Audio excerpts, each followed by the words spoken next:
Sebelumnya, Assalamualaikum warahmatullahi wabarakatuh.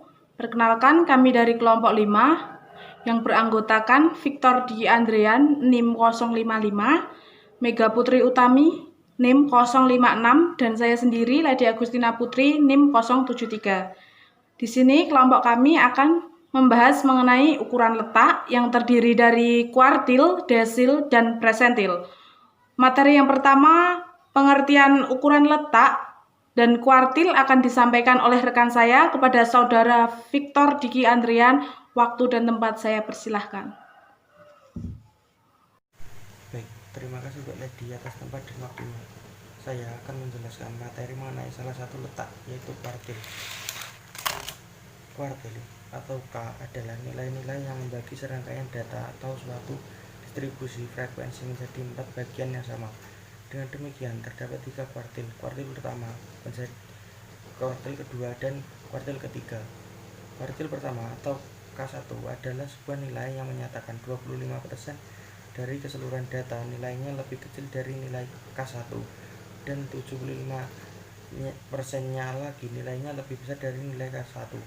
Kuartil kedua atau K2 adalah nilai yang menyatakan 50% dari keseluruhan data nilainya lebih kecil dari nilai K2, dan 50%-nya lagi nilainya lebih besar dari nilai K2.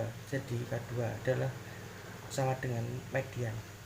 Kuartil ketiga adalah sebuah nilai yang menyatakan 75% dari keseluruhan data memiliki nilai lebih kecil dari nilai K3, dan 25%-nya lagi memiliki nilai lebih besar dari nilai K3.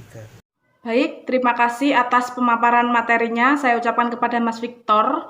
Selanjutnya, pemaparan materi yang kedua, yaitu mengenai desil, akan dijelaskan oleh saudari Mega Putri Utami. Waktu dan tempat saya persilahkan. Baik, terima kasih Mbak Lady sudah memberi waktu untuk saya. Selanjutnya, saya akan menjelaskan materi mengenai salah satu ukuran letak, yaitu desil. Desil atau disingkat dengan D adalah ukuran letak yang membagi data yang telah diurutkan atau data berkelompok menjadi 10 bagian yang sama, atau setiap bagian dari desil sebesar 10%. Cara mencari desil hampir sama dengan mencari nilai kuartil. Bedanya hanya pada pembagian saja. Kalau kuartil, data dibagi 4 bagian yang sama, sedangkan desil, data dibagi menjadi 10 bagian yang sama. Harga-harga desil ada 9 bagian, yaitu D1 sampai D9. Selanjutnya, kegunaan desil tersebut ialah untuk menggolongkan suatu distribusi data ke dalam 10 bagian yang sama besar. Kemudian, menempatkan subjek-subjek penelitian ke dalam 10 golongan tersebut. Cara menentukan desil dibagi menjadi 2 tipe, yaitu data tidak berkelompok atau individu dan data berkelompok. Rumus mencari letak desil untuk data tidak berkelompok atau individu dan data berkelompok adalah sebagai berikut. Desil dengan data tidak berkelompok atau individu menggunakan jumlah data dan posisi desil. Adapun rumus secara umum letak desil sebagai berikut. DI nilai ke 1 dalam kurung N tambah 1 per 10. Dijelaskan, DI adalah nilai desil ke I. N adalah jumlah data. Kemudian, desil dengan data berkelompok menggunakan frekuensi. Frekuensi kumulatif sebelum kelas desil, batas bawah interval, dan panjang interval. Adapun rumus desil dengan data berkelompok adalah sebagai berikut. L sama dengan I dalam kurung N per 10, dan DI sama dengan L ditambah 1 N per 10 dikurangi FK1 per F dikali K. Dijelaskan, DI adalah nilai desil ke I, L batas bawah interval, N jumlah pengamatan, FK1 adalah frekuensi kumulatif sebelum kelas desil, K panjang interval. Selanjutnya, materi yang ketiga adalah presentil, akan dijelaskan oleh Mbak Lady. Terima kasih saya ucapkan kepada Mbak Mega atas pemaparan materinya. Selanjutnya materi terakhir yaitu mengenai presentil.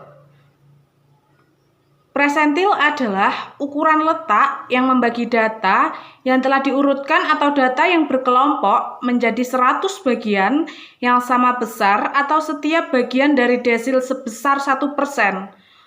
Nilai dari presentil sendiri dibagi menjadi dua, yaitu nilai individu dan nilai kelompok, di mana bisa dituliskan dalam rumus di nilai individu yaitu PI sama dengan 1 buka kurung N plus 1 tutup kurung per 100, di mana PI sama dengan presentil ke N adalah jumlah data dan I adalah urutan presentil.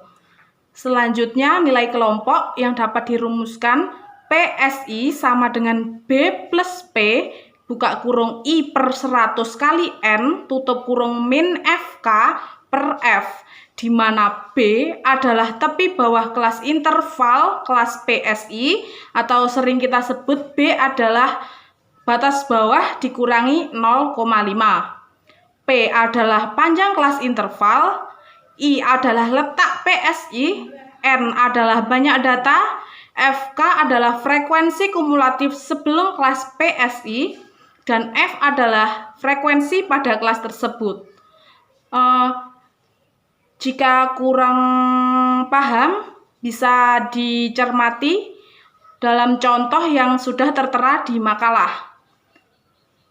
Mungkin itu yang bisa dapat saya sampaikan. Jika ada pertanyaan, bisa ditanyakan ke kelompok saya, atau jika kelompok saya belum bisa menjawab, akan kami sampaikan ke Bu Rifki Sahara. Sekian presentasi dari kelompok kami. Ada kurang lebihnya kami mohon maaf. Wallahul muwaffiq ila aqwamit thoriq. Wassalamualaikum warahmatullahi wabarakatuh.